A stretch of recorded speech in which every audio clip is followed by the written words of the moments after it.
Hello guys, welcome to our channel. Chào mừng các em đã đến với kênh của Thầy An. Today we are going to study Unit 10, Our Summer Holidays. Bài học ngày hôm nay của chúng ta sẽ cùng nhau đi vào bài 10. Chủ đề những kỳ nghỉ hè của chúng ta. Sách tiếng Anh lớp 4, sách bài tập tiếng Anh lớp 4, Global Success. Okay, now are you ready? Let's start. Part number 1. Phonics and vocabulary. Bây giờ chúng ta sẽ cùng nhau đi vào phần đầu tiên, phần ngữ âm và từ vựng nhé. 1. Complete the words. Ở phần bài đầu tiên, ở phần bài tập đầu tiên, chúng ta hãy hoàn tất những từ sau. A. Were. Were. B. Where. C. There. There, okay? Were là động từ to be ở dạng quá khứ. B. Where ở đâu? There ở đằng kia, okay? 1. Say the words aloud. Bây giờ chúng ta hãy đọc to những từ này nhé. Were, where, there, okay? Very good. 2. Listen and repeat. Ở phần bài tập số 2, chúng ta hãy nghe và nói theo. Nghe và đọc theo. Now number 1. 1. Were you at the campsite yesterday? Were you at the campsite yesterday? Bạn ở khu cắm trại ngày hôm qua phải không? Number 2. 2. Where were you last summer? Where were you last summer? Where were you last summer? Bạn ở đâu vào mùa hè vừa rồi? Ok. Mùa hè vừa rồi bạn ở đâu? Ok. 3. Look, complete and read. Ở phần bài tập số 3, chúng ta hãy nhìn và hoàn tất vào ô trống bên dưới. Number 1, I was on yesterday. I was on the beach yesterday. Ngày hôm qua tôi ở bãi biển.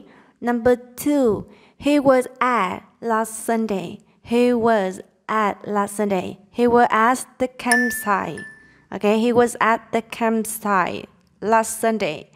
Anh ấy ở đâu? Ở chỗ cắm trại vào Chủ nhật tuần trước. Right? Number 3, they were in last summer. Họ đã ở đâu vào mùa hè năm ngoái? Look at that, see? London Tower, tháp London. Như vậy họ đã ở đâu nhỉ? London.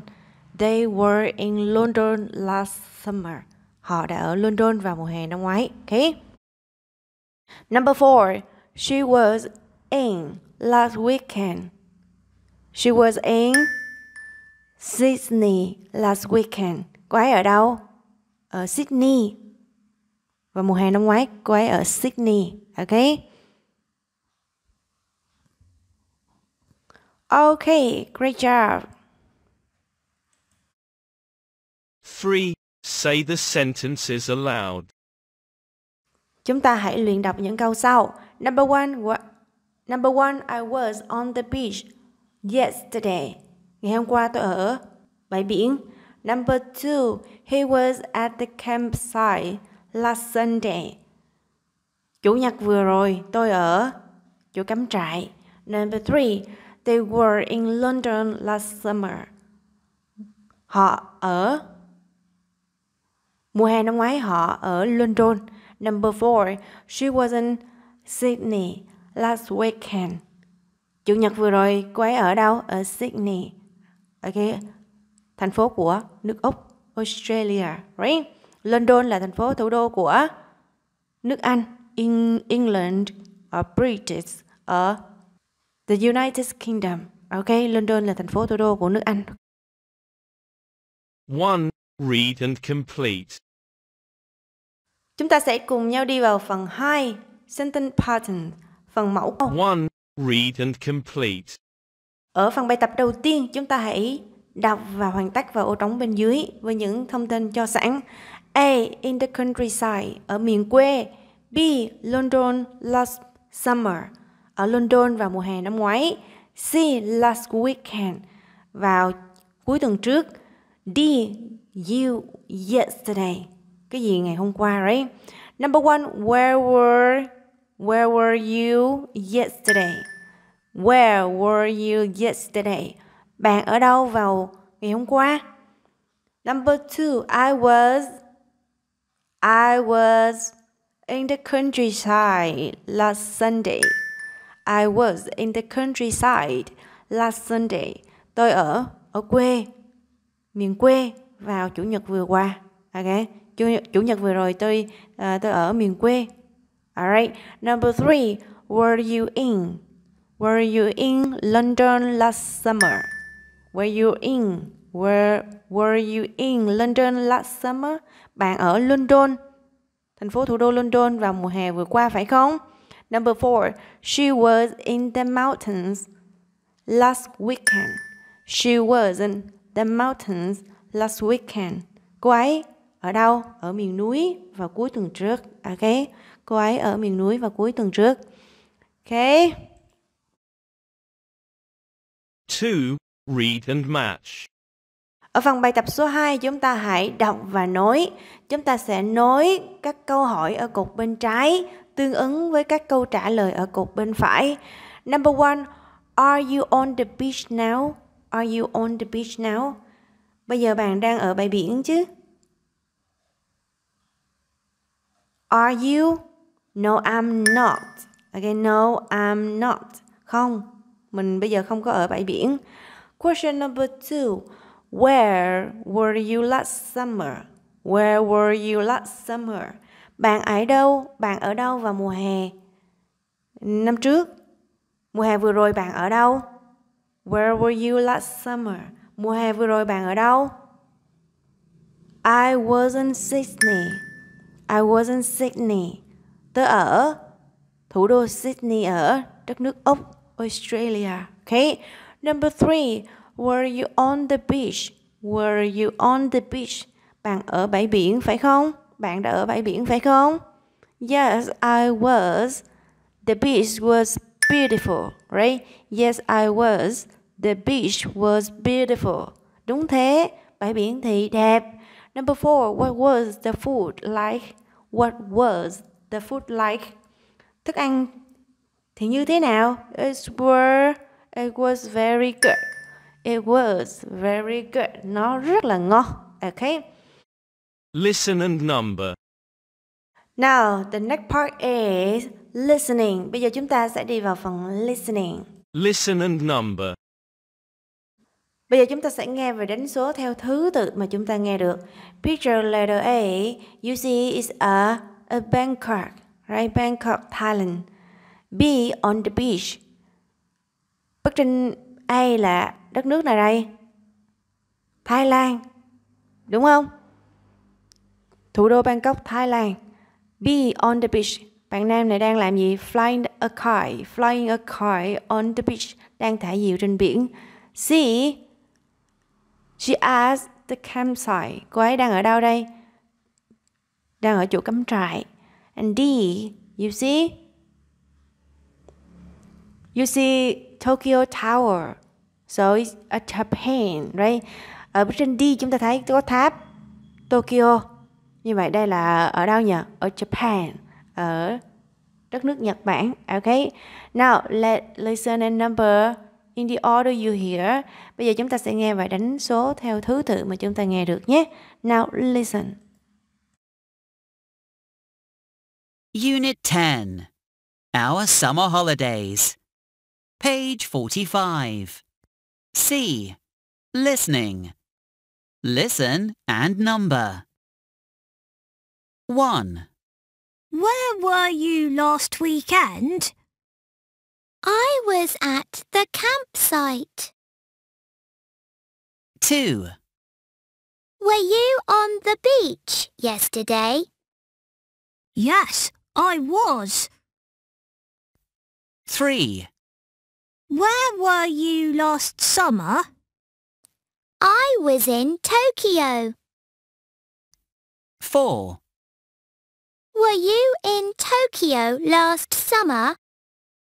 No, I wasn't. I was in Bangkok.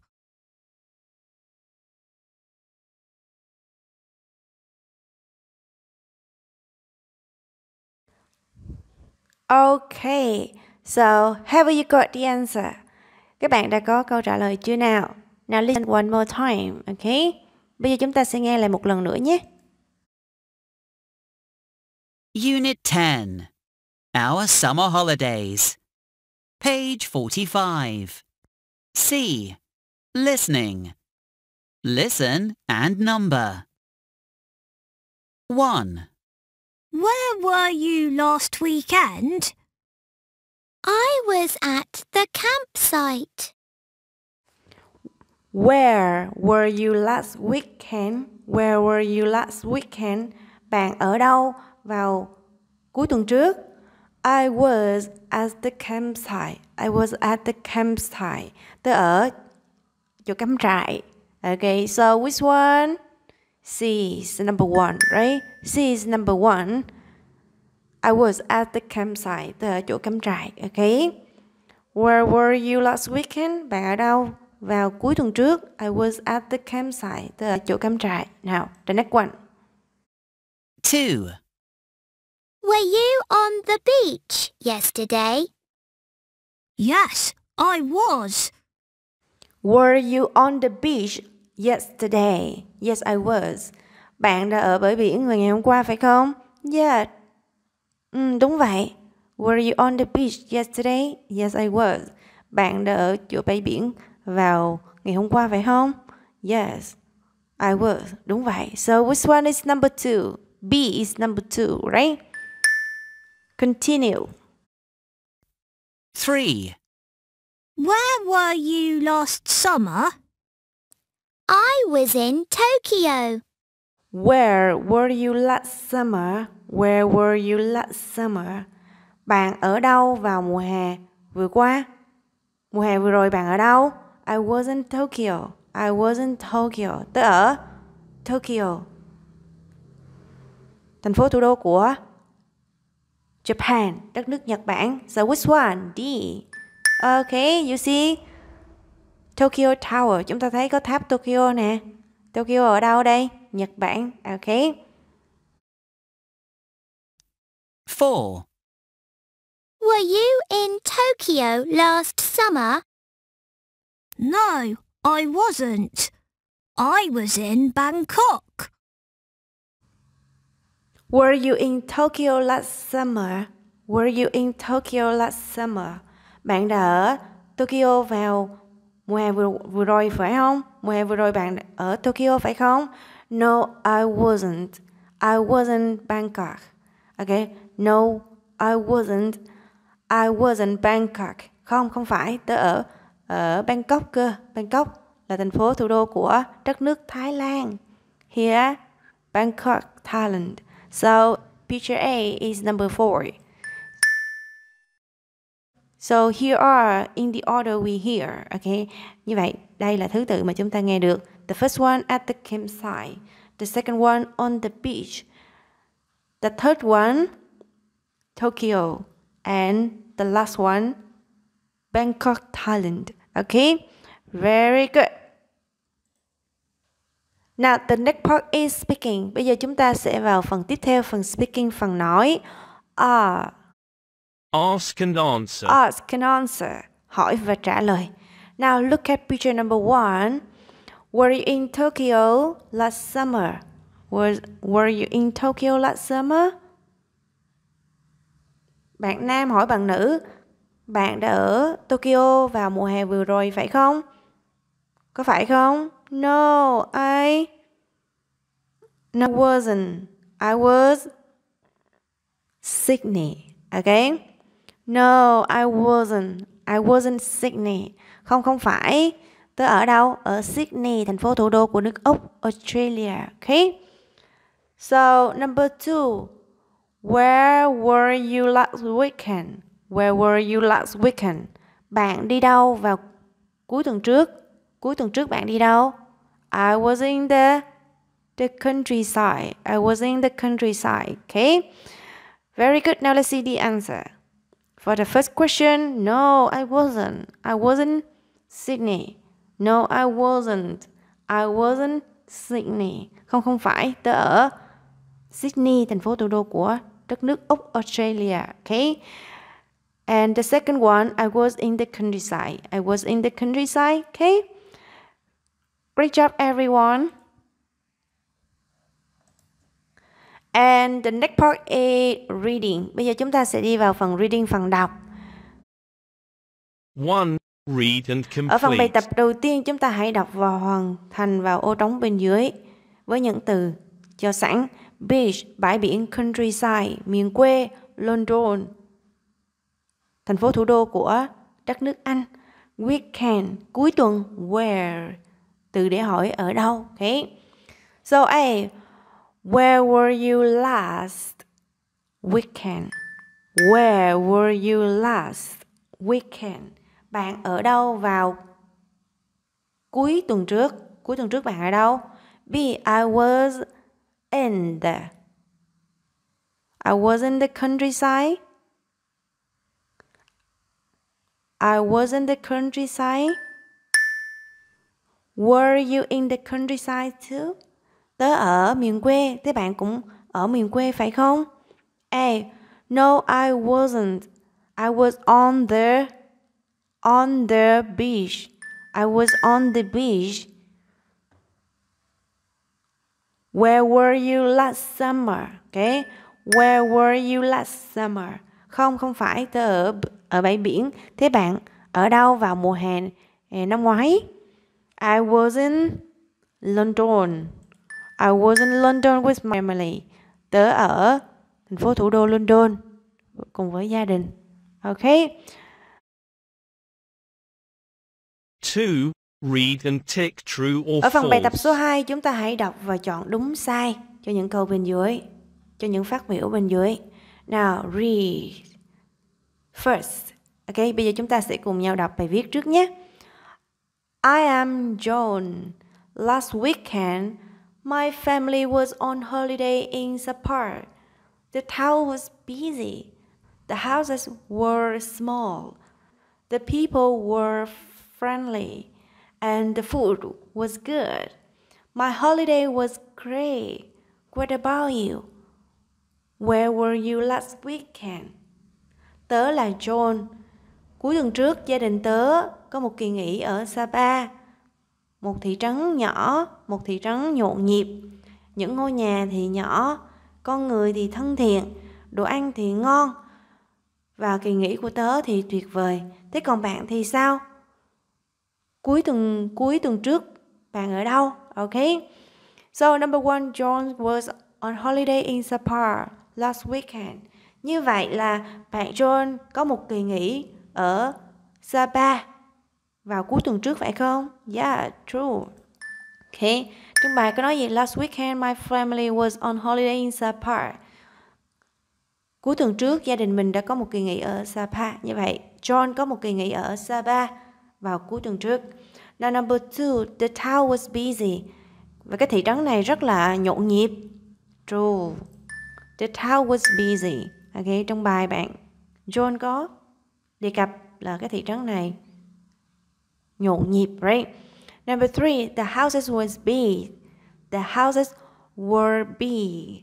Những ngôi nhà thì to. True or false? False. Trong bài bạn John có đề cập the houses were small. The houses were small. Những ngôi nhà thì nhỏ.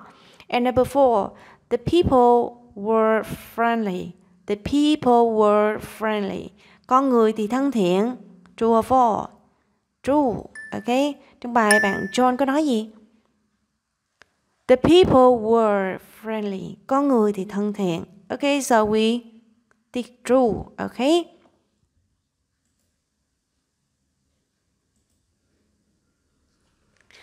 Now, the last part writing. Chúng ta sẽ đi vào phần cuối cùng, phần writing, phần viết. 1. Make sentences. Ở phần bài tập đầu tiên, chúng ta sẽ viết câu hoàn chỉnh dựa trên những phần gợi ý đã cho. Number 1, yesterday on the beach were you? So we can write here. Đây là câu hỏi. Như vậy, Động từ to be chúng ta sẽ đưa ra đầu câu, right? Were you on the beach yesterday? Okay. Were you on the beach yesterday? Were you on the beach yesterday? Ngày hôm qua bạn ở bãi biển phải không? Number 2, we had last Sunday at the campsite. I was. So we can write here, I was at the campsite last Sunday.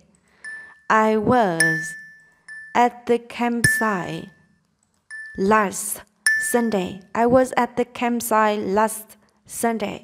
Tôi đã ở chỗ cắm trại vào Chủ nhật tuần trước. Number 3, last weekend. You were where?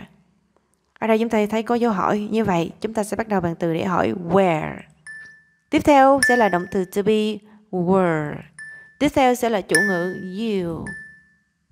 Và trạng từ last weekend. Okay? Where were you last weekend? Where were you last weekend? Bạn ở đâu vào cuối tuần trước? Okay? Number 4, we had in Bangkok last summer. I was. Đây là câu tường thuật bình thường. Chúng ta sẽ bắt đầu bằng chủ ngữ I was.